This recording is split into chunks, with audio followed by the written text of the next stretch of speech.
Hello दोस्तों, welcome back to my YouTube channel. आज का टॉपिक है गिट एंड गिटहब। तो बेसिकली हम लोग आज देखेंगे गिट एंड गिटहब की कुछ थियरीज, वर्जन कंट्रोल सिस्टम क्या होता है और गिट एंड गिटहब के बेसिक कमांड्स देखेंगे हम लोग।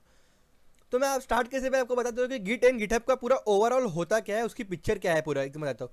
तो बेसिकली समझिए कि एक एंड पर एक यूज़र है जिसने कुछ प्रोजेक्ट बनाया। प्रोजेक्ट कुछ भी हो सकता है, या तो वो सुडोको गेम होगा, या टिक टैक टो गेम होगा, या फिर वो क्विक शॉट का प्रोग्राम होगा, या मर्ज शॉट का कोई भी एक प्रोग्राम हो सकता है। अब उसने क्या किया, प्रोजेक्ट बना दिया, अब उसने गिटहब पर स्टोर कर दिया। गिटहब क्या काम करता है? गिटहब एक क्लाउड स्टोरेज जैसा काम करता है, जहाँ पर हम लोग अपने प्रोजेक्ट्स को रिपोजिटरी के फॉर्म में स्टोर करते हैं।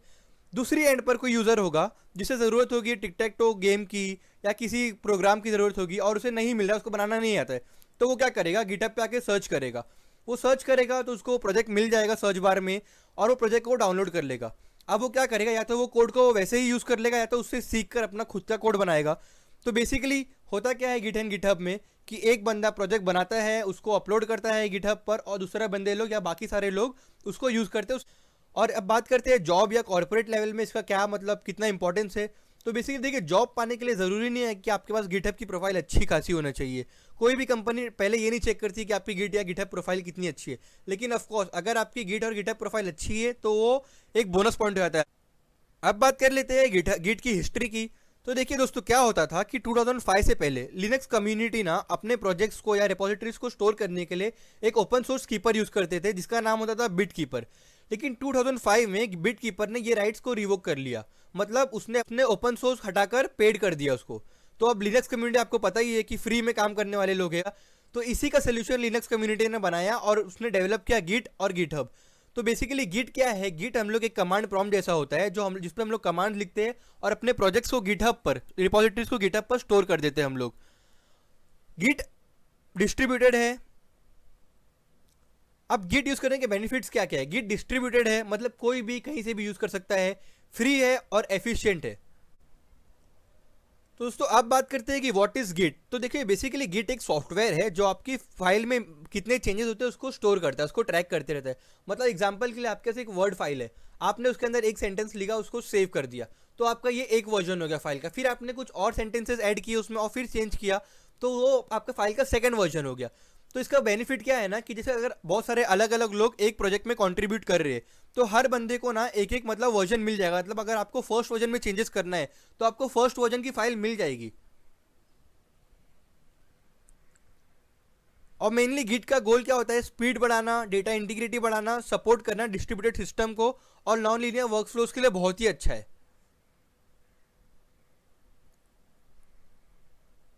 नॉन लीनियर वर्कफ्लो से मेरा मतलब है कि अगर आप स्टेप बाय स्टेप कोई प्रोसीजर नहीं कर रहे हैं, अगर आपका सॉफ्टवेयर स्टेप बाय स्टेप नहीं बन रहा है, मतलब कहीं पर भी कुछ भी ऐड हो रहा है आपका सॉफ्टवेयर में, तो ये बेस्ट है क्योंकि आपको आपके सॉफ्टवेयर का क्योंकि आपको आपके सॉफ्टवेयर का अलग अलग वर्जन मिल जाएंगे जहाँ पर आप ऐड या कुछ भी चेंजेस कर सकते हैं इसमें। अब बात करते हैं वाई टू यूज़ गिटहब। तो जैसे कि मैंने आपको बताया कि गिटहब ओपन सोर्स है और ओपन सोर्स प्रोजेक्ट्स की डिमांड बहुत ही ज़्यादा बढ़ रही है इन फ्यूचर। गिटहब डिस्ट्रीब्यूटेड है। Rise of open source project, जैसे कि मैंने आपको बताया कि उसकी बहुत ज़्यादा डिमांड बढ़ रही है और एफिशिएंट है लार्ज प्रोजेक्ट के साथ। दोस्तों अब बात करते हैं गिट और गिटहब के डिफरेंस की। बहुत सारे लोग कंफ्यूज होते हैं गिट और गिटहब में। तो बेसिकली गिट एक सॉफ्टवेयर है जिसका यूज़ करके हम लोग सॉफ्टवेयर को या प्रोजेक्ट्स को क्रिएट करते हैं, उसको पुश करते हैं, पुल करते हैं, और उसमें अलग अलग ऑपरेशंस परफॉर्म करते हैं हम लोग, जो कि रिपोजिटरी के ऊपर। और वो रिपोजिटरी को कहाँ पे स्टोर करते हैं? एक सेंट्रल डेटाबेस में जिसका नाम है github.com। तो बेसिकली गिट एक सॉफ्टवेयर है, एक टूल है रिपोजिटरी के ऊपर ऑपरेशन परफॉर्म करने के लिए, और गिटहब एक क्लाउड है हमारे पास, स्टोरेज है जहां पर हम लोग अपने रिपोजिटरी को स्टोर करते हैं। जैसे कि आप यहाँ पर देख सकते हैं कि एक यूजर है, यूजर वन ने कुछ प्रोजेक्ट बनाया और उसने पुश कर दिया, पुश कमांड यूज कर कर github.com पे अपना प्रोजेक्ट पुश कर दिया। अब दूसरा बंदा है, उसे उसी तरह के प्रोजेक्ट की जरूरत है बना, लेकिन उसको डायरेक्ट स्क्रैच से कोड नहीं लिखना है, उसको एक रेडीमेड कोड चाहिए और उसमें एडिटिंग करके उसको अपना प्रोजेक्ट बनाना है। तो उसने क्या किया, github.com पर जाकर उसने प्रोजेक्ट को सर्च किया, उसको मिल जाएगा तो उसको पुल कर लेगा। लेकिन ये कब हो सकता है? जब आपका यूजर वन आपका प्रोजेक्ट ओपन सोर्स कर देगा।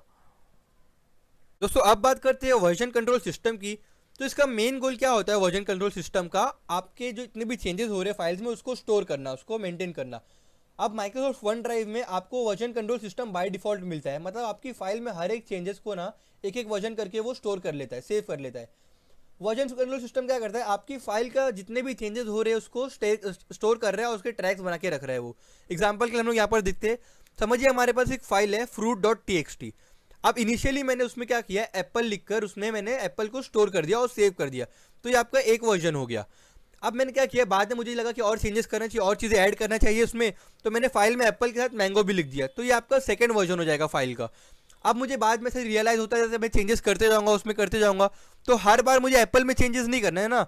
अब मुझे कभी एप्पल एंड मैंगो में चेंजेस करना है, तो मैं ये वाला वर्जन यूज़ करूँगा अपने फाइल में चेंजेस करने के लिए। या फिर मुझे अगर ऐसा करना रहा कि मुझे एप्पल पाइनएप्पल और मैंगो लिखना है, तो मैं ये वाला वर्जन यूज़ करूँगा फाइल का। दोस्तों अब बात करते हैं वर्जन कंट्रोल के डिफरेंट टाइप्स की। तो बेसिकली 3 टाइप के वर्जन कंट्रोल सिस्टम होते हैं, local version control system, centralize version control system और distributed version control system. Local version control system क्या होता है कि इसमें जो आपका वर्जन कंट्रोल सिस्टम होता है वो आपके लैपटॉप या डेस्कटॉप पर ही होता है वो।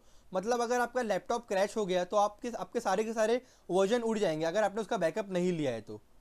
अब बात करते हैं सेंट्रलाइज वर्जन कंट्रोल सिस्टम की। तो इसमें क्या होता है, जो आपका डेटा है, जो आपके फाइल्स के वर्जन है, वो एक सेंट्रलाइज सर्वर पर स्टोर किया जाता है, स्टोर कर देते हैं और किसी सॉफ्टवेयर का यूज़ करके अलग अलग यूजर्स उसको यूज़ कर देते हैं। इसका एडवांटेज क्या है कि बहुत सारे अलग अलग यूजर्स एक ही फाइल को यूज़ कर सकते हैं साइमल्टेनियसली। लेकिन डिसएडवांटेज क्या है कि अगर आपका सिस्टम क्रैश हो गया तो आप उसको एक्सेस नहीं कर सकते सर्वर को या फिर फाइल को। नेक्स्ट है distributed version control system. Distributed version control system का आर्किटेक्चर सेंट्रलाइज वर्जन कंट्रोल के सिस्टम जैसा ही होता है एकदम से, लेकिन इसमें डिफरेंस क्या है कि जब यूजर डिस्ट्रीब्यूटेड कंट्रोल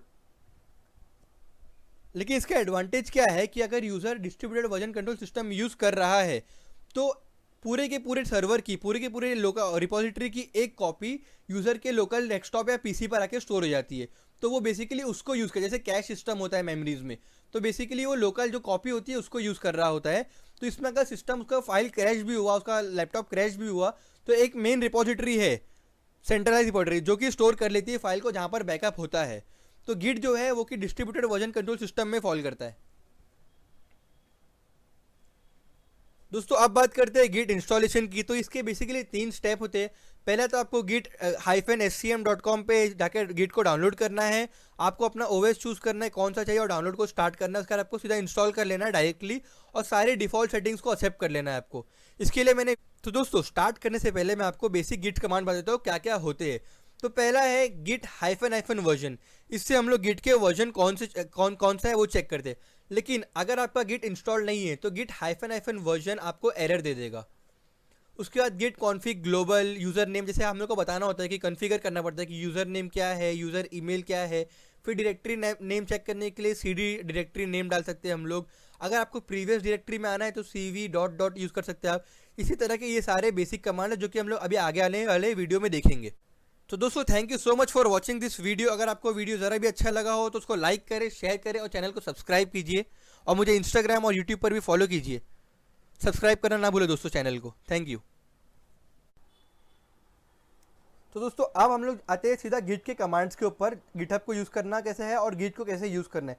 तो बेसिकली मैंने क्या किया, मैंने मेरी पीसी में लोकल डिस्क डी ड्राइव में मैंने एक गिटहब ट्यूटोरियल करके एक फोल्डर बना दिया और उसके अंदर अब मैं क्या करूँगा, सिंपली मैं यहाँ पर राइट क्लिक करके यहाँ पर लिख दूंगा गिट बैश शेयर। तो बेसिकली क्या होगा कि डायरेक्ट मैं इस डायरेक्टरी और इस फाइल में घुस जाऊँगा। तो अब अपने गिट को तो इंस्टॉल कर लिया, अब आपको चेक करना है गिट इंस्टॉल हुआ या नहीं हुआ। तो बेसिकली आप क्या कमांड यूज़ कर सकते हैं, git -वर्जन। तो इससे आपको गिट का वर्जन मिल जाएगा। बेसिकली इससे क्या मालूम पड़ता है कि आपका गिट इंस्टॉल हुआ या नहीं हुआ। अगर आपका गिट इंस्टॉल नहीं हुआ है तो यहाँ पर आपको कुछ ना कुछ एरर दे देगा। जो भी एरर देगा आप उसको कॉपी करें और गूगल पे जाकर पेस्ट करें, आपको उसका सोल्यूशन क्लियरली मिल जाएगा। अगर आपको सोल्यूशन ना मिले तो कमेंट बॉक्स में लिख देना, मैं आपको सोल्यूशन प्रोवाइड करने की पूरी कोशिश करूँगा। तो दोस्तों नेक्स्ट स्टेप क्या होता है कि अगर आपने गिट को पहली बार डाउनलोड किया है, अपनी पीसी में पहली बार इंस्टॉल किया है, तो आपको उसमें आप कॉन्फ़िगर करना पड़ता है, आपका यूज़र नेम और आपका यूज़र ईमेल कॉन्फ़िगर करना पड़ता है। ये क्यों करते हैं हम लोग, मैं आपको बता देता हूँ कि अगर आपने कभी किसी फाइल में किसी लाइन पर कुछ चेंजेस किया तो बाकी यूजर्स को मालूम पड़ जाएगा कि हाँ ये बंदा था जिसने इस फाइल में इस लाइन पर कुछ चेंजेस किया है। तो अब कॉन्फ़िगर करने के भी बहुत सारे तरीके होते हैं। हम लोग बेसिकली ग्लोबल कॉन्फ़िगरेशन करते हैं। अब हम लोग मेनली क्या कॉन्फ़िगर करते हैं, यूज़र नेम और यूज़र ईमेल कॉन्फ़िगर करते हैं। कोई लोग कोर आईडी भी कॉन्फ़िगर करते हैं, मैं आपको बता दूंगा वो कैसे करना है, लेकिन वो इतना इंपॉर्टेंट नहीं है। मेन है आपका यूज़र नेम और यूज़र ईमेल कॉन्फ़िगर करना। तो बेसिकली उसकी कमांड क्या है, git config hyphen global user dot name, और यूज़र नेम आप दे सकते हैं। जैसे कि मैं यहाँ पर देता हूँ 12391। जैसे कि मैं यहाँ पे अपना यूज़र नेम दे दिया अनस के 12391, तो ये मेरा यूज़र नेम कॉन्फ़िग हो गया। अब मुझे कॉन्फ़िग करना है user email, config hyphen global user dot email. अब मैं यहाँ पर अपना ईमेल दे देता हूँ अनस के 6281।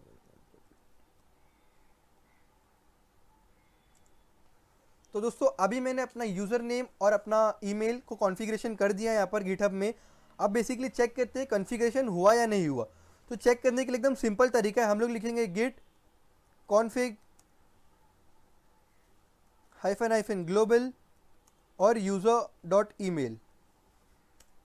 तो देखिए यहाँ पर मेरा ईमेल आ गया, मतलब कॉन्फ़िगरेशन मेरा ईमेल कॉन्फ़िगर हो गया है गिट और गिटहब पर। तो बेसिकली अब आपको अगर अपना यूज़र नेम चेक करना है उसके लिए आप सेम कमांड लिख सकते हैं, बस आपको यूज़र ईमेल की जगह आपको यूज़र नेम लिख देना है यहाँ पर इस तरह से। तो आपका कॉन्फ़िगरेशन हो गया है यूज़र नेम और यूज़र ईमेल।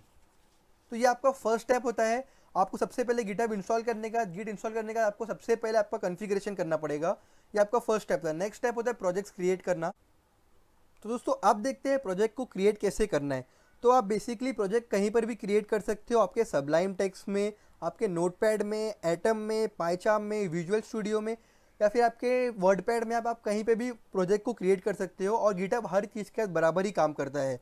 तो बेसिकली मैं अभी यहाँ पे अनस के 70 डायरेक्टरी में हूँ, लेकिन मुझे यहाँ पर काम नहीं करना है, मुझे दूसरी डायरेक्टरी बनाना है। तो मैं डायरेक्टरी बनाने का कमांड क्या है गिटहब पर, MKDIR और डायरेक्टरी नेम। मैं यहाँ पर डायरेक्टरी का नाम देता हूँ गिट ट्यूट। तो बेसिकली मैंने एक नई डायरेक्टरी बना दिया है। अब उस डायरेक्टरी में एंटर कैसे करें, तो सिंपली cd git tut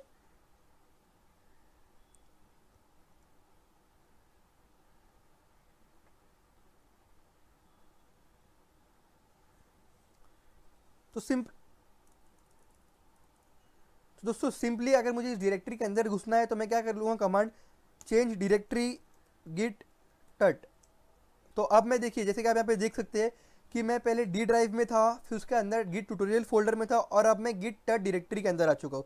तो अब मैं जो भी गिटहब पर ऑपरेशंस परफॉर्म करूँगा वो सारे के सारे गिट टट फोल्डर में ही होंगे। दोस्तों नेक्स्ट स्टेप है आपको एक गिट रिपॉजिटरी बनाना। तो रिपॉजिटरी बनाने के बहुत सारे तरीके होते हैं। आप सिंपली गिट ट्यूटोरियल फोल्डर में जाके एक फाइल बना दे .txt, या जो भी फाइल आपको बनाना है उसको आप बना के एक्सेस कर सकते हैं, या तो आप गिट कमांड, तो आप कमांड प्रॉम्प्ट में ही रहकर एक रिपॉजिटरी बना सकते हैं। लेकिन हम लोग बेसिकली कमांड प्रॉम्प्ट का यूज़ करके सारे काम करने की कोशिश करेंगे। तो रिपॉजिटरी होती क्या है, रिपॉजिटरी एक सिंपल प्रोजेक्ट होता है। तो हम लोग उसको देखें कि इसको बनाते कैसे। तो उसके कमांड क्या है, गिट इनिट। तो बेसिकली जैसे कि हम लोग देख सकते हैं कि हमारा एक एम्प्टी गिट रिपॉजिटरी इनिशियलाइज हो चुका है यहाँ पर। अब चेक करना है हम लोगों की गिट उसके अंदर क्या क्या है। अब हम लोग को चेक करना है कि गिट रिपॉजिटरी खाली है या फिर उसके अंदर कुछ है। तो इसके बहुत सारे कमांड्स है, जैसे कि ls कमांड है। तो ls क्या बता देगा, यहाँ पर ls कुछ भी नहीं आया, मतलब कि जो आपका ये गिट रिपॉजिटरी है वो एकदम एम्प्टी रिपॉजिटरी है। दूसरा कमांड है ls-l, ये आपको टोटल नंबर ऑफ एलिमेंट्स या फिर जो भी फाइल्स है, जो भी ऑपरेशंस परफॉर्म किए गए इस रिपॉजिटरी के अंदर वो बता देगा। तो अभी तक हम लोग ने कुछ ऑपरेशन परफॉर्म नहीं किए उस रिपॉजिटरी के अंदर, तो यहाँ पर इसलिए टोटल 0 आ गया। नेक्स्ट है ls-a, तो ये क्या कर देगा ना, आपको बता देगा कि .git फाइल है कि नहीं उस फोल्डर में, उस रिपॉजिटरी के अंदर। तो यहाँ पर .git फाइल है। अब हम लोग चेक करते हैं कि फाइल फोल्डर में क्या हो रहा है। यहाँ पर हम आ गए, अब हम लोग गिट टट के अंदर जाते हैं। तो देखो दोस्तों हमने यहाँ पर कुछ मैनुअली तो बनाया नहीं था, डायरेक्ट हम लोग ने कमांड प्रॉम्प्ट में किया था। यहाँ पर .git फाइल बन चुकी है, मतलब रिपॉजिटरी रेडी हो चुकी है हमारी। दोस्तों अब हम लोग गिट टट डायरेक्टरी में कुछ ऑपरेशंस परफॉर्म करने की कोशिश करते हैं। तो देखते हैं उसको कैसे करेंगे। तो मैं यहाँ पर अपने गिट टट डायरेक्टरी के अंदर आ गया। अब मैं यहाँ पर राइट क्लिक करके एक txt फाइल बना लेता हूँ, कुछ भी उसका मैं नाम रख देता हूँ trial1। ओके, अब मैंने यहाँ पे फाइल बना दिया है। तो बेसिकली अब मैंने यहाँ पर फाइल बना दिया और मैं इसके अंदर कुछ लिख देता हूँ, जैसे कि मैं यहाँ पर लिख देता हूँ GitHub tutorial bye upskill with Anas. Okay, अब ऐसा करके मैंने इसको सेव कर दिया। अब मैं ये फाइल को बंद कर देता हूँ। यहाँ पर जाते हैं अब हम लोग सीधा कमांड प्रॉम्प्ट पे। तो दोस्तों अब हम लोग यहाँ पर आ गए कमांड प्रॉम्प्ट में। बेसिकली अब हम लोग अपना रिपोजिटरी का स्टेटस चेक करेंगे। स्टेटस कैसे चेक करते हैं हम लोग किसी भी रिपोजिटरी का? गिट स्टेटस लिखकर। तो हम लोग यहाँ पर देख सकते हैं कि यहाँ पर एक फाइल है trial.txt, लेकिन यहाँ पर रेड में आ रही है और इसके ऊपर लिखा है अनट्रैक फाइल। तो देखिए दोस्तों, कभी भी आपको गिटहब पर कुछ कमिट करना हो, आपको गिटहब पर कोई फाइल आपको कमिट करना है, पुश करना है, पुल करना है, तो सबसे पहले आपको उसको ट्रैकिंग जोन या फिर स्टेजिंग एरिया में लेकर आना होता है। तो अब यहाँ पर फाइल अनट्रैक्ड है, अब इसको ट्रैक जोन में कैसे लेकर आए? तो उसके लिए भी एक कमांड है, git add file name trial dot basically trial1.txt। तो अब हम लोग चेक करते हैं ऑफिस स्टेटस क्या है। तो अब हम लोग जैसे कि यहाँ पर देख सकते हैं कि ये फाइल ट्रैक जोन में आ गई है, लेकिन अभी तक हम लोग ने कुछ भी यहाँ पर फाइल में कमिट नहीं किया है। तो अब हम लोग ट्राई करते हैं कमिट करने का। तो दोस्तों, अभी तक हम लोग ने क्या समझा कि गिट का वर्जन कैसे चेक करते हैं, डायरेक्टरी कैसे बनाते हैं, डायरेक्टरी कैसे चेंज करते हैं हम लोग, और कैसे कैसे चेक करते हैं रेपोजिटरी के अंदर क्या क्या होता है, और गिट को कैसे कमिट करना है। तो गिट कमिट करने का स्टेप सबसे पहले क्या है? आपकी एक फ़ाइल होना चाहिए आपके पास, और बेसिकली नेक्स्ट स्टेप क्या है? वो फाइल ट्रैकिंग जोन या फिर स्टेजिंग एरिया में होना चाहिए। उसी के बाद आप उसको कमिट कर सकते हैं फाइल को। अब देखते हैं गिट को फाइल को कमिट कैसे करते हैं। तो दोस्तों, अभी यहाँ पर हम लोग ने फाइल को ट्रैकिंग एरिया में ले आया, स्टेजिंग एरिया में ले आया। तो मैं अब आपको बता देता हूँ कि स्टेजिंग एरिया होता क्या है। सिंपली समझिए, आपके पास एक फोल्डर है जिसके अंदर आपके पास 20 से 25 फाइल्स है, लेकिन इनिशियली आपको 2 या 4 ही फाइल को कमिट करना है। तो बेसिकली आप क्या करेंगे, वो 2 या 4 फाइल को आप स्टेजिंग एरिया में ले आएंगे git add file name command use कर और उसके बाद जब भी आप कमिट करेंगे तो जितनी भी फाइल ट्रैकिंग जोन में या फिर स्टेजिंग एरिया के अंदर होती है, सिर्फ वही की वही कमिट होगी। तो ये बेनिफिट है स्टेजिंग एरिया का। तो दोस्तों, अब हम लोग ट्राई करते हैं फाइल को कमिट करने की। तो बेसिकली कमिट करने का कमांड क्या है? गिट कमिट -m, और आपको बेसिकली एक मैसेज लिखना होता है, और मैसेज मीनिंगफुल होना चाहिए। जैसे मैं यहाँ पर लिख देता हूँ कमिटिंग trial1.txt। अब मैसेज मीनिंगफुल क्यों होना चाहिए? क्योंकि अगर जब आप इसको कमिट कर दोगे तो गिटहब पर अगर कोई दूसरा बंदा इस फाइल को एक्सेस करेगा तो उसको पता होना चाहिए कि किस बंदे ने उस फाइल को क्यों कमिट किया और उसमें क्या क्या चेंजेस किए। तो जैसे कि आप देख सकते हैं कि फाइल आपकी कमिट हो चुकी है। दोस्तों, नेक्स्ट हम लोग क्या करते हैं? गिट लॉग कमांड यूज़ करते हैं। गिट लॉग कमांड क्यों यूज़ करते हैं हम लोग? गिट लॉग कमांड से हम लोग को मालूम पड़ता है कि अभी तक कितने कमिट्स हो चुके हैं उस रिपोजिटरी में। तो गिट लॉग कमांड, तो जैसे कि हम लोग यहाँ पे देख सकते हैं, हम लोग को गिट लॉग कमांड से क्या मिल गया? ऑथर का नेम, जैसे कि मेरा नाम, मेरा यूज़र नेम और मेरी ईमेल आईडी मालूम पड़ गई, और मैंने कब, कहाँ और कैसे मैंने चेंजेस किया उसमें वही मालूम। तो जैसे कि मैंने आपको बताया कि गिट लॉग कमांड से हम लोग को क्या मालूम पड़ता है कि क्या क्या कितने कमिट्स हुए हैं अभी तक। तो अब हम लोग क्या करते हैं? हम लोग वापस जाते हैं trial1.txt फाइल में, और उसमें हम लोग और चेंजेस करते हैं और देखते हैं यहाँ पर क्या होता है। दोस्तों, मैं आ गया हूँ अपनी trial1.txt फाइल में, और अब मैं इसमें वापस से कुछ चेंजेस कर देता हूँ। अब यहाँ पर लिख देता हूँ subscribe to my channel and share the video. Okay, अब मैं इसको सेव कर देता हूँ। सेव कर दिया मैंने यहाँ पर। अब तो अब हम लोग ने trial1.txt में चेंजेस कर दिए। अब हम लोग देखते हैं कि स्टेटस क्या दिखाता है इसका। तो कमांड क्या है? Git status.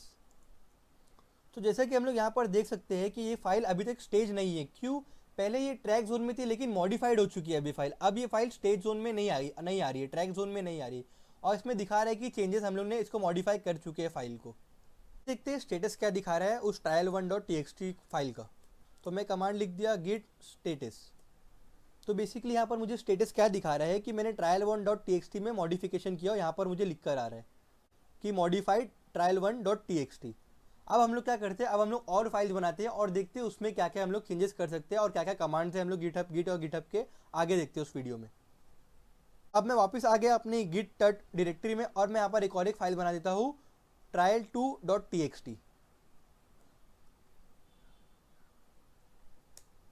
तो बेसिकली मैंने trial2.txt बना दिया। अब हम लोग कुछ ऑपरेशंस परफॉर्म करते हैं इसमें गिट कमांड्स में।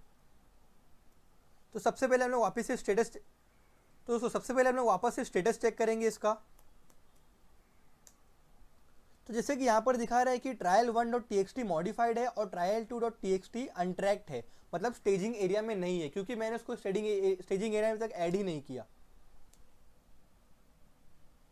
तो दोस्तों, अगर अब मैं वापस यहाँ पर कमिट करता हूँ तो सिर्फ मेरी trial1.txt ही कमिट होगी, trial2.txt कमिट नहीं होगी, क्योंकि मैंने इसको कमिट करना चाहता ही नहीं मैं इसको, और इसीलिए मैंने इसको स्टेजिंग एरिया में नहीं डाला। तो दोस्तों अब हम लोग trial2.txt फाइल को भी स्टेजिंग एरिया में डाल देते हैं git add कमांड यूज़ करके। तो git add trial2.txt, जैसे कि हम लोग देख सकते हैं कि हम लोग ने trial2 को भी गिट नेक्स्ट हम लोग क्या करेंगे, नेक्स्ट हम लोग स्टेटस चेक कर लेते हैं वापस से। तो अब स्टेटस क्या बता रहे हैं कि trial2.txt ग्रीन दिखा रहा है और trial1.txt रेड दिखा रहा है। मतलब trial2.txt ट्रैक स्टेजिंग एरिया में आ गया है और trial1.txt स्टेजिंग एरिया में नहीं आया है। लेकिन पहले तो हम लोग ने इसको स्टेजिंग एरिया में डाला था। तो ऐसा क्यों हो रहा है? क्योंकि जो अभी हम लोग ने trial1.txt में मॉडिफिकेशन किया है ना, हम लोग को हर मॉडिफिकेशन के बाद उसको स्टेजिंग एरिया में डालना पड़ता है। तो अब हम लोग चेक कर लेते हैं कि अभी तक कितने कमिट्स हुए हैं। जैसे कि हम लोग देख सकते हैं यहाँ पर अभी भी सिर्फ एक ही कमिट दिखा रहा है, क्योंकि हमने कोई नया कमिट किया ही नहीं। अब हम लोग नया कमिट करके देखते हैं, trial2.txt को हम लोग कमिट करके देखते हैं। तो सिंपली कमांड क्या है, git commit -m और कोई भी मैसेज। मैं यहाँ पे लिख देता हूँ committing trial2.txt फाइल।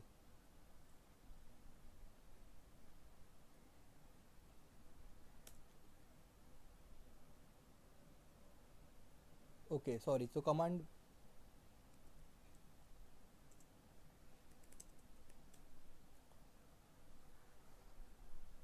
तो दोस्तों जैसे कि हम लोग देख सकते हैं कि गिट लॉग यूज़ करने का हमारे पास वापस से एक ही कमिट आ रहा है। क्यों? क्योंकि हम लोग ने अभी तक सिर्फ trial1.txt को ही कमिट किया था। अब हम लोग trial2.txt को भी कमिट कर देते हैं। तो सिंपली कमांड क्या है, git commit -m और मैसेज commit trial2.txt। दोस्तों आप ये मैसेज के अंदर आप कुछ भी लिख सकते हो जो आपको अच्छा लगे। अब यहाँ पर हम लोग ने trial2 को भी कमिट कर दिया है। अब हम लोग चेक करते हैं लॉग में कमिट हुआ या नहीं हुआ और या कितने कमिट्स हुए अभी तक। तो git log, तो यहाँ पर दिखा रहा है कि अभी तक हम लोग ने 2 कमिट कर चुका है। अब हम लोग वापस से स्टेटस चेक करते हैं। लेकिन अभी हम लोग यहाँ पर देख रहे हैं कि हमारा जो trial1.txt है वो तो स्टेजिंग एरिया के बाहर है।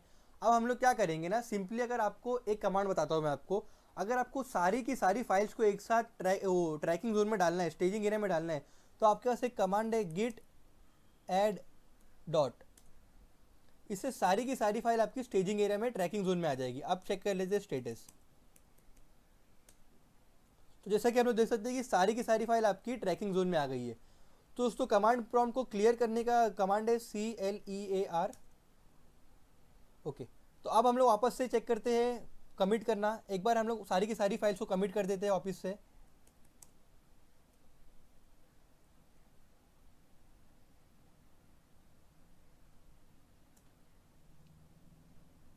तो दोस्तों अब हम लोग वापस से एक बार लॉग चेक करते हैं।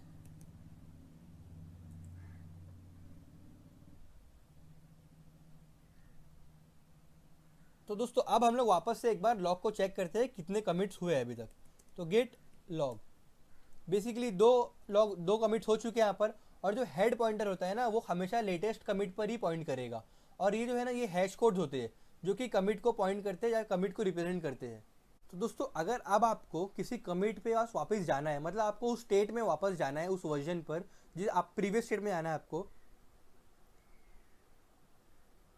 तो दोस्तों अब अगर आपको किसी कमिट को रिवर्ट करना है या आपको प्रीवियस स्टेट में जाना है, तो आपके पास भी सिंपली एक कमांड है। वो कमांड है गिट कमिट। उस कमिट का हैश कोड कॉपी कीजिए आप और उसे यहाँ पर पेस्ट कीजिए। सॉरी, यहाँ पर कमिट नहीं आएगा, यहाँ पर आएगा चेकआउट।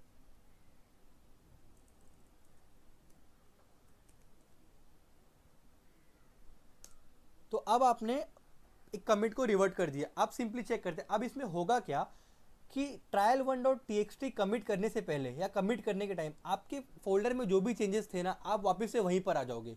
आपको मैं दिखाता हूँ ये फोल्डर में जाकर। तो दोस्तों अब हम लोग आ गए फोल्डर में।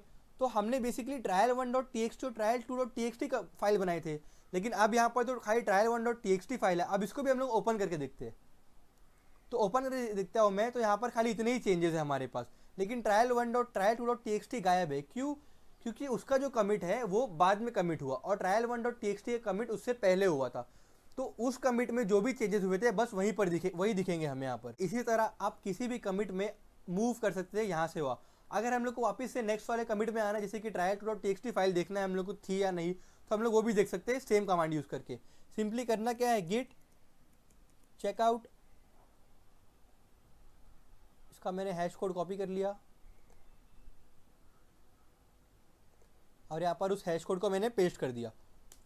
अब मेरा हेडर पॉइंटर वापस से trial2.txt पे आ गया। अब हम लोग वापस जाके चेक करते हैं फोल्डर में क्या चेंजेस हुए।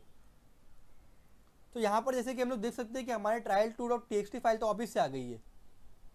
तो ये इसका मतलब क्या है कमिट का, कि हम लोग आगे या पिछले वर्जन्स में आ रहे हैं, मतलब हर चेंजेस पे हम लोग ने क्या क्या चेंजेस किए हर कमिट से हम लोग को वो मालूम पड़े। जैसे पहले कमिट पे हमारे पास खाली trial1.txt फाइल थी, अगर हम लोग उस कमिट पे जाते हैं तो हम लोग को उस वर्जन की फाइल दिखती है, उसमें जो भी चेंजेस हुए। तो ऐसा क्यों आ रहा है दोस्तों, क्योंकि इस ब्रांच में हमारे पास सिर्फ एक ही कमिट है, और जो हमने दो कमिट्स कर चुके हैं जैसे कि trial1.txt और trial2.txt एक कमिट्स, वो हमारे मास्टर ब्रांच में, जैसे कि हम लोग यहाँ पर देख सकते हैं। तो अब हम लोग चेक करते हैं मास्टर ब्रांच में वो है कि नहीं है। तो मास्टर ब्रांच में कैसे एंटर करना है, तो उसके कमांड्स क्या है, गिट चेकआउट मास्टर। अब हम लोग कहाँ पर आ गए हैं, मास्टर ब्रांच में। जैसे कि आप यहाँ पे देख सकते हैं कि हम लोग मास्टर ब्रांच में आ गए। अब हम लोग चेक करते हैं कमांड्स, तो यहाँ पर तो दोनों कमिटमेंट दिखा रहे हैं हम लोग को। तो सिंपली इसका ये ब्रांचिंग का कॉन्सेप्ट है। तो सबसे पहला कमांड, ब्रांच को क्रिएट कैसे करते हैं गिट में, तो उसका सिंपल कमांड है गिट ब्रांच। अब मैं ब्रांच का नेम रख देता हूँ अपस्किल विथ अनस। ओके, अब मैंने ब्रांच मेरा बन गया, लेकिन अब मुझे चेक करना है कि मेरे पास कितने ब्रांचेस अवेलेबल है। तो सिंपली मेरा कमांड क्या है, गिट ब्रांच। तो हमारे पास दो ब्रांच है, ये अपस्किल विथ अनस जो मैंने अभी बनाया, और ये मास्टर ब्रांच जो कि बाय डिफॉल्ट होता है गिटहब में, गिट में। अब अगर मुझे किसी पर्टिकुलर ब्रांच के अंदर एंटर करना है तो वो कैसे करूँगा।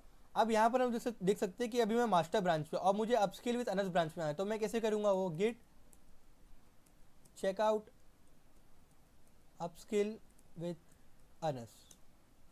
तो अब यहाँ पे देख सकते हैं कि switched to branch upskill with Anas. तो अब यहाँ पर रह के मैं जो भी कमिटमेंट करूँगा, जो भी चेंजेस करूँगा ना, वो सारे के सारे खाली मेरे अपस्किल विथ अनस में ही दिखेंगे।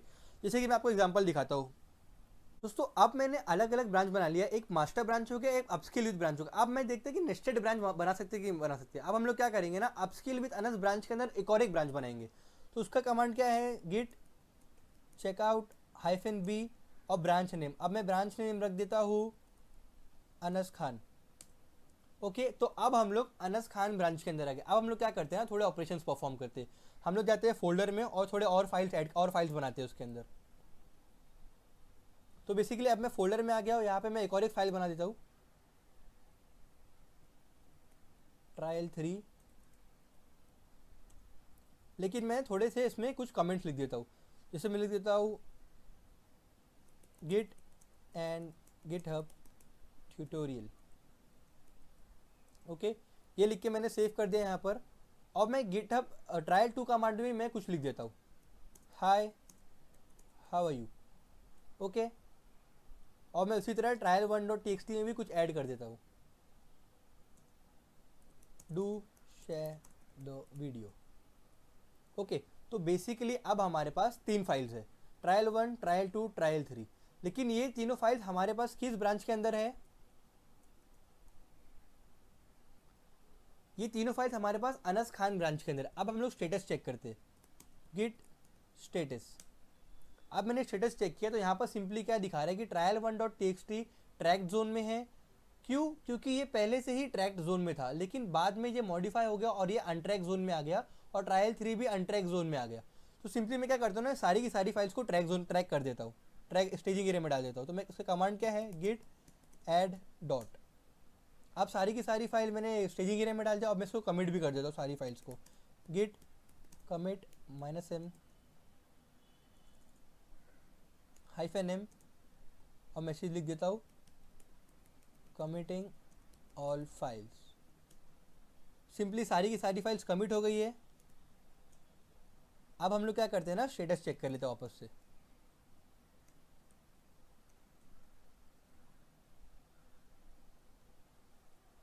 तो स्टेटस में क्या दिखा रहा है, on branch Anas Khan, nothing to commit, working tree clean. अब हम लोग चेक करते हैं कि कितने कमिट्स अभी तक हम लोग ने किए इस ब्रांच के अंदर। तो गिट लॉग से तो यहाँ पर दिखा रहा है कि हम लोग ने 3 कमिट्स कर चुके हैं।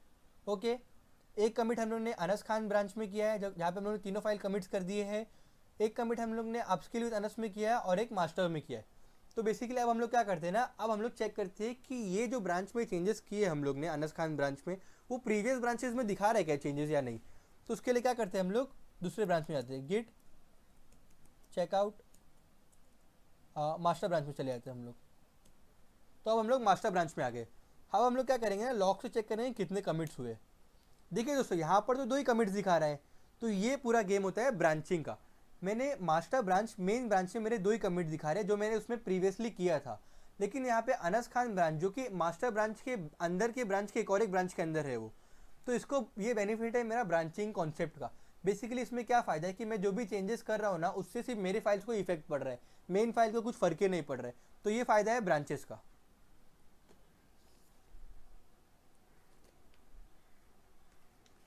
और इसी तरह ब्रांचिंग कॉन्सेप्ट काम करता है।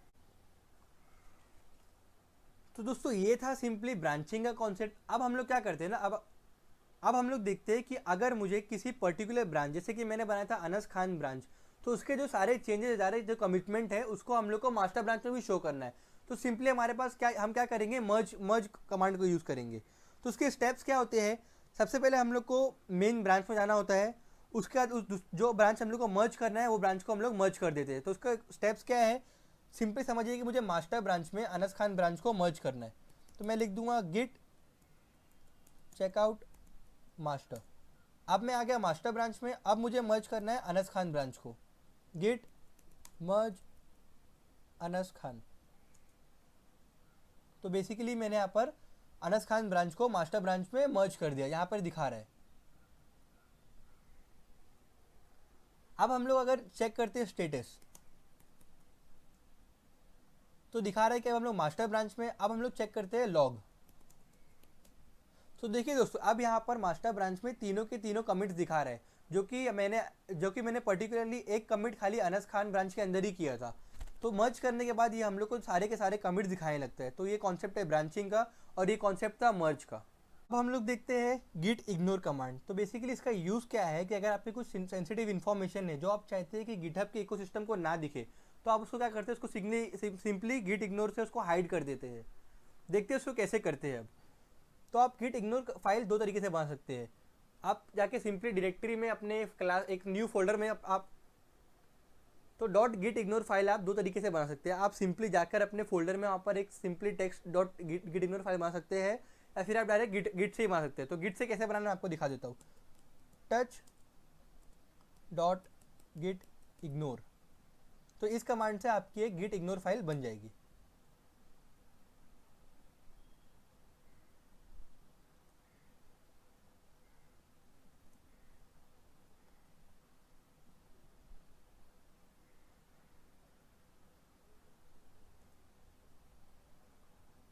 तो दोस्तों जैसा कि हम लोग यहाँ पर देख सकते हैं कि आपके गिट इग्नोर फाइल बन चुकी है। अब मैं क्या करता हूँ, मैं एक और एक फाइल यहाँ पर बना देता हूँ trial4.txt करके। ओके, अब ये फाइल मैंने बना दिया। अब हम लोग कमांड प्रॉम्प्ट में जाके स्टेटस चेक करते हैं, क्या स्टेटस है।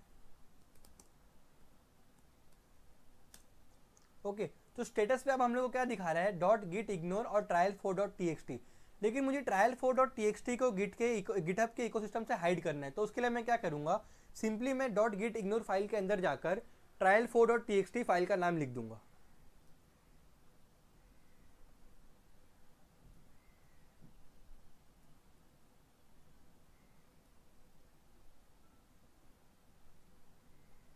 तो दोस्तों अब मैं यहाँ पर simply dot git ignore file के अंदर मैं trial4.txt का नाम लिख देता हूँ फाइल का, और इसको मैंने सेव कर दिया। अब वापस से आ गया गिट में। अब हम लोग वापस से स्टेटस चेक कर लेते हैं।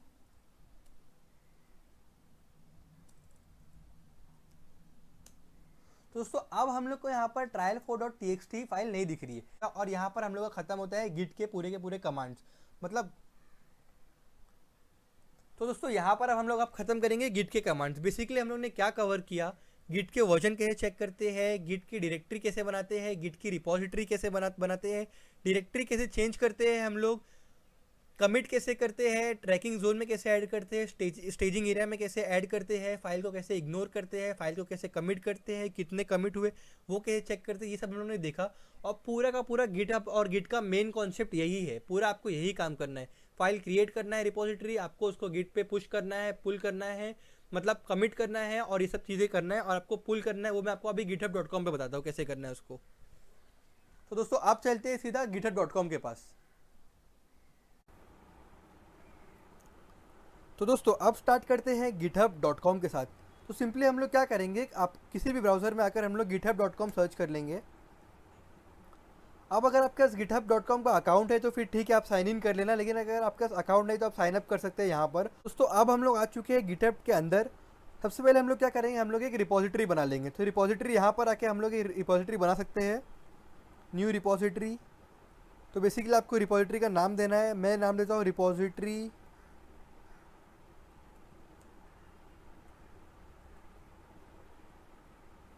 1। तो दोस्तों मैंने नाम दे दिया रिपोजिटरी 1। अब यहाँ पर आप कुछ भी लिख सकते हैं डिस्क्रिप्शन आपके बारे रिपोजिटरी के बारे में, जैसे ट्रायल और ट्यूटोरियल, कुछ भी लिख सकते हैं आप अपने रिपोजिटरी के बारे में।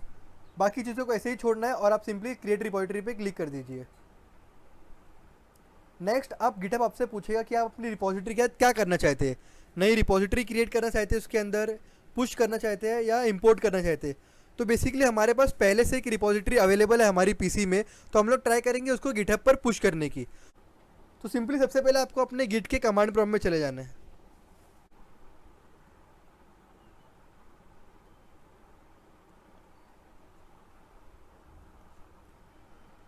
तो दोस्तों सबसे पहले आपको यहाँ पर लिखना है गिट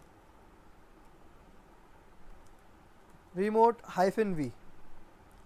अब आपको क्या करना है ना, आपको सीधा github.com पर जाना है और ये जो फर्स्ट कमांड है पुट का, आपको इसको कॉपी करना है और उस कॉपीड कमांड को आपको यहाँ पर कमांड प्रॉम्प्ट में पेस्ट कर देना है और एंटर। इसी तरह आपको नेक्स्ट 2 कमांड भी ऐसे ही करना है आपको।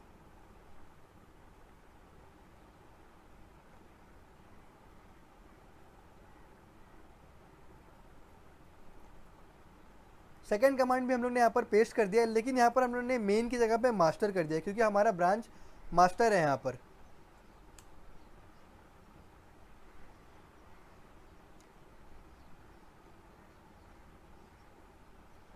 सिमिलरली आपको थर्ड कमांड का भी यही करना है, कॉपी और पेस्ट, बस मेन की जगह आपको करना है मास्टर।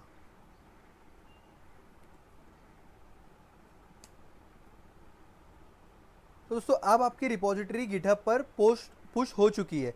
अब आप गिटहब पर जाकर अपनी रिपोजिटरी को पुश हुई या नहीं आप चेक कर सकते हैं उसको। तो दोस्तों आपको एक प्रॉम्प्ट दिखेगा जहाँ पर आपको साइन इन करने बोलेगा, आपको सिंपली वहाँ पर साइन इन कर देना है और आपको देखो यहाँ पर आपको दिखा रहा है कि आपकी रिपोजिटरी पुश हो चुकी है।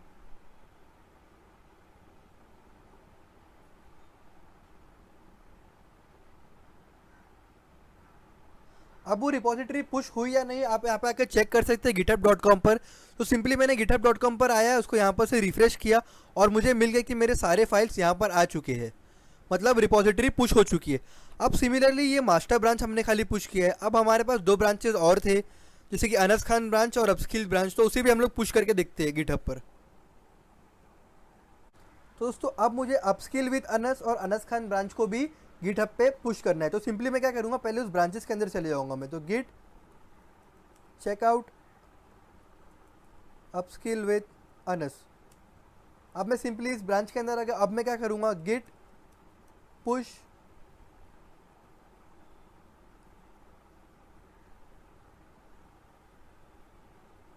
अब मैं सिंपली क्या करूँगा, कमांड लिख दूंगा git push -u origin and upskill with Anas.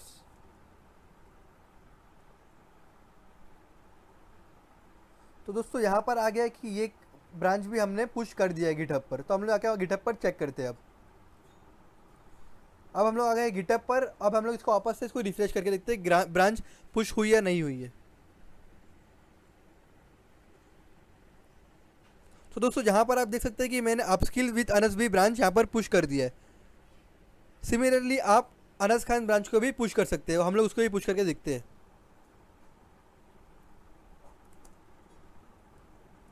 तो अब हम लोग अनस खान ब्रांच को पुश करके देखते हैं गिटहब पर।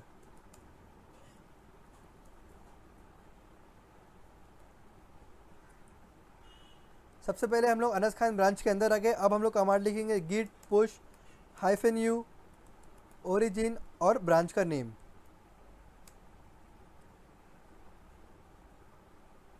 दोस्तों हमने ये ब्रांच को भी गिटहब पर पुश कर दिया। अब हम लोग जाकर देखते हैं सारे की सारे ब्रांचेस पुश हुई है या नहीं हुई है।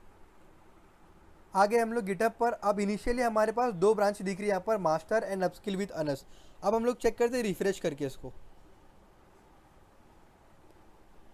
रिफ्रेश करने के बाद हम लोग को दिख रहा है हमने यहाँ पर तीनों के तीनों ब्रांचेस यहाँ पर पुश कर दिया है, master, Anas Khan and upskill with Anas. तो अब जाकर देखते हैं अनस खान ब्रांच में।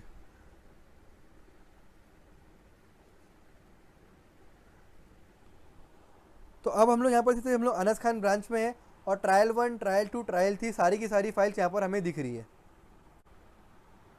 तो दोस्तों आप देखते हैं कि हम लोग किसी भी रिपोजिटरी में कोलैबोरेट करने के लिए कोलैबोरेटर को कैसे इनवाइट करते हैं। तो सिंपली आपको क्या करना है, आपको रिपोजिटरीज में जाना है।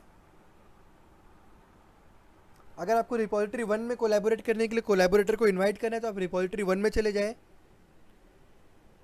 नेक्स्ट आपको जाना है सेटिंग्स में, मैनेज एक्सेस। मैंने यहाँ पर इस रिपोजिटरी को पब्लिक किया है, ओपन सोर्स कर दिया है, हालांकि इसमें कुछ है नहीं। फिर भी अगर आपको स्पेसिफिकली किसी कोलैबोरेटर को इनवाइट करो तो आप यहाँ पर आके इनवाइट अ कोलैबोरेटर कर सकते हैं। आप उसका यूज़र नेम, तो समझिए जो भी आपके कोलैबोरेटर का यूज़र नेम है आप उसका यूज़र नेम आप यहाँ पर डाल सकते हैं, उसका ईमेल है, उसका फुल नेम डाल सकते हैं आपको, और सिलेक्ट करना है आपको कोलैबोरेटर को आपको, और आपको सिंपली उसको रिक्वेस्ट भेज देना है। उसको रिक्वेस्ट चले जाएगी, जब वो रिक्वेस्ट एक्सेप्ट कर लेगा तो सिंपली वो कोलैबोरेट कर सकते हैं आपकी रिपोजिटरी में। देखते हैं किसी भी कंट्रीब्यूशन को ओपन सोर्स कैसे कर सकते हैं हम लोग। तो आप सिंपली क्या, तो दोस्तों सबसे पहले आप यहाँ पे अपने बार में कुछ भी सर्च कर लीजिएगा। जैसे मैंने यहाँ पर सर्च किया सम ऑफ 2 नंबर्स, तो यहाँ पर मेरे पास लिस्ट आ गई बंदों की जिन्होंने ये प्रोग्राम लिखा है। अब मैं चले आता हूँ किसी के भी ऊपर, किसी के भी प्रोफाइल में, जैसे कि मैं यहाँ पर फर्स्ट में ही चले जाता हूँ। मैंने यहाँ पर गया फर्स्ट में। अब मैं सिंपली इसको फोक कर देता हूँ। तो दोस्तों फोक करने का फ़ायदा क्या है कि इसी रिपोजिटरी की एक कॉपी आपके गिटहब में भी बन जाएगी, और अब आप जो चाहे वो चेंजेस इस फाइल में कर सकते हैं।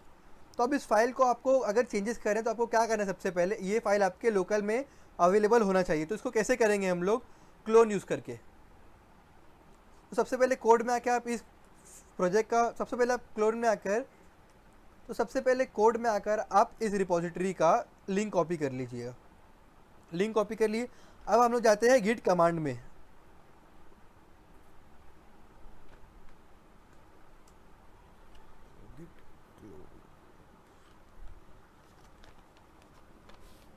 तो दोस्तों जैसे कि मैंने बताया आपको, किसी भी फाइल में चेंज करने के लिए आपको 5 स्टेप्स लगेंगे, 5 से 6 स्टेप। पहला स्टेप क्या है, आपको उसकी वो फाइल आपके लोकल रिपोजिटरी में अवेलेबल होना चाहिए। अब वो अवेलेबल कैसे होगी, उसके लिए भी एक कमांड है हमारे पास।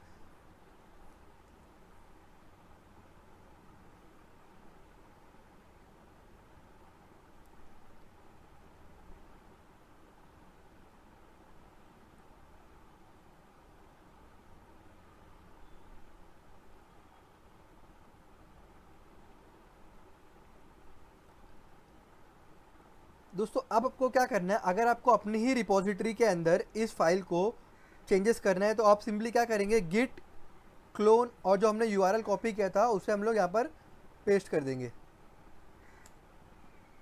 अब ये क्या करेगा, अब क्लोन कर लेगा फाइल को लोकल है, मतलब क्लोन मतलब क्या है, सिंपली फाइल को डाउनलोड कर लेगा। अब हम लोग फोल्डर में आके चेक कर लेते हैं उसको। तो दोस्तों जैसे कि हम लोग को फोल्डर में यहाँ पर दिख रहा है कि जावा 1 फाइल हमारे पास यहाँ पर क्लोन हो चुकी है।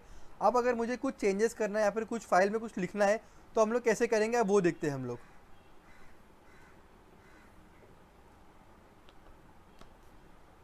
सबसे पहले हम लोग ls डालकर चेक कर लेंगे कि उस फाइल में क्या क्या अवेलेबल है हमारे पास इस ब्रांच में, हमारी रिपोजिटरी में। तो यहाँ पर जावा 1 फाइल हमारे पास अवेलेबल है। अब हम लोग समझिए कि हम लोग को इसे रीडमी फाइल में हम लोग को चेंजेस करें, तो हम लोग कैसे करेंगे उसको।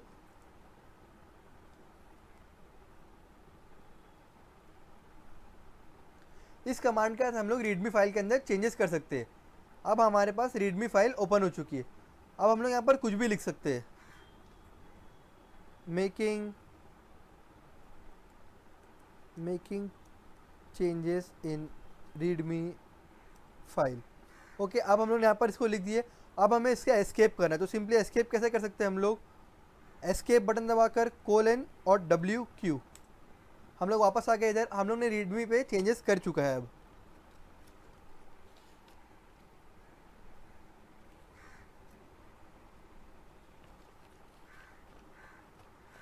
अब अगर आपको चेक करना है कि आपने readme.md फाइल में क्या चेंजेस किया है, तो उसके लिए भी कमांड है हमारे पास cat readme.md। तो सिंपली जो हमने चेंजेस किया था ना, जो हमने लिखा था making changes in readme file, वो हमारे पास यहाँ पे चेंजेस हो चुकी है रीडमी फाइल में। अब हम लोग इसको पुश कर देते हैं, उसको भेज देंगे पुल रिक्वेस्ट।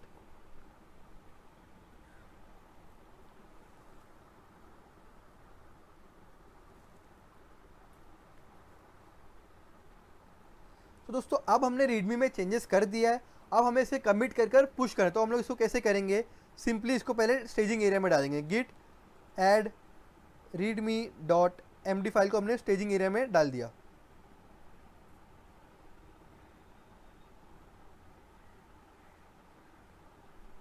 तो यहाँ पर एक वार्निंग दे देगा कि फाइल की जो है वो ओरिजिनल लाइन एंडिंग हुई वैसी ही रहेगी, तो उससे हमें फ़र्क नहीं पड़ता, हम आगे का देखते, कमिट करते हैं हम इसे।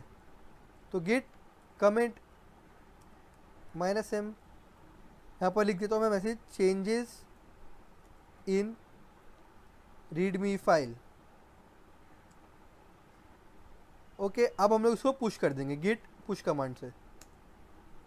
तो ये फाइल अब जो कि है पुश हो चुकी है गिटहब पर। यहाँ पर हमें दिख रहा है कि फाइल गिटहब पर पुश हो चुकी है।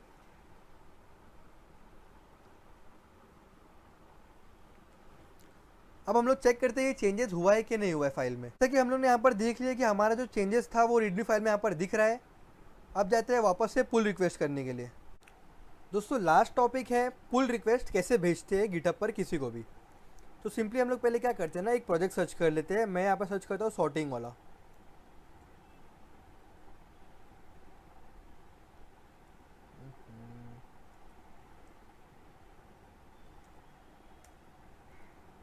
तो यहाँ पर सारे प्रोग्राम्स आ गए, लोगों के प्रोग्राम्स आ गए जिन्होंने सॉर्टिंग के प्रोग्राम्स कंट्रीब्यूट किए। तो अब हम लोग क्या करते हैं, हम लोग फर्स्ट वाले में चले जाते हैं। तो सबसे पहले हम लोग क्या करते हैं ना कि हम लोग इसमें कुछ चेंजेस कमिट कर देते हैं। ज़्यादा कुछ चेंजेस नहीं करेंगे, सिर्फ रीडमी फाइल में कुछ कमेंट कर देते हैं।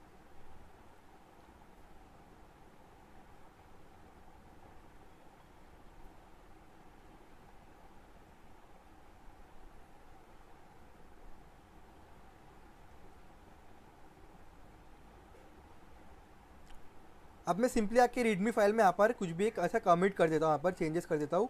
पार्ट 3 लिख देता हूँ मैं यहाँ पर, और इस चेंजेस को मैं सेव कर देता हूँ। मैं यहाँ पर लिख देता हूँ changes made in readme file.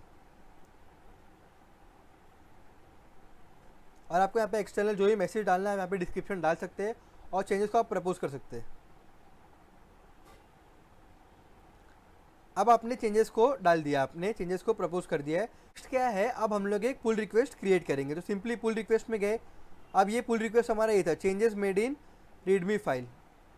Okay, अब हम लोग यहाँ पर गए, क्रिएट पुल रिक्वेस्ट किया। तो अभी हम लोग ने पुल रिक्वेस्ट सेंड कर दिया यहाँ पर, जैसे कि हमें यहाँ पर दिखा रहा है changes made in readme file verified. अब पुल रिक्वेस्ट को सेंड हो गई है। अब नेक्स्ट स्टेप क्या होगा कि वो जो बंदा है जिसकी गिटहब प्रोफाइल है, उसको रिक्वेस्ट जाएगा, उसको मैसेज जाएगा उसके पुल रिक्वेस्ट में। अब वो देखेगा जो मैंने चेंजेस किया उसकी रीडमी फाइल में। अगर उसको वो चेंजेस अच्छे लगेंगे तो वो पुल रिक्वेस्ट एक्सेप्ट करेगा और उसके जो फाइल है उसके अंदर वो चेंजेस शो करने लगेंगे। लेकिन अगर उसको अच्छा नहीं लगा तो वो रिजेक्ट कर देगा सिंपली, और वो चेंजेस मेंशन नहीं होंगे। अब यहाँ पर मैं पुल रिक्वेस्ट क्लोज, यहाँ पर आके आप पुल रिक्वेस्ट क्लोज कर सकते हैं। तो दोस्तों thank you so much for watching this video. अगर आपको वीडियो अच्छा लगा हो तो उसको लाइक करें, शेयर करें और चैनल को सब्सक्राइब कीजिएगा। और मेरे इंस्टाग्राम और यूट्यूब को भी फॉलो कीजिए मुझे। Thank you so much.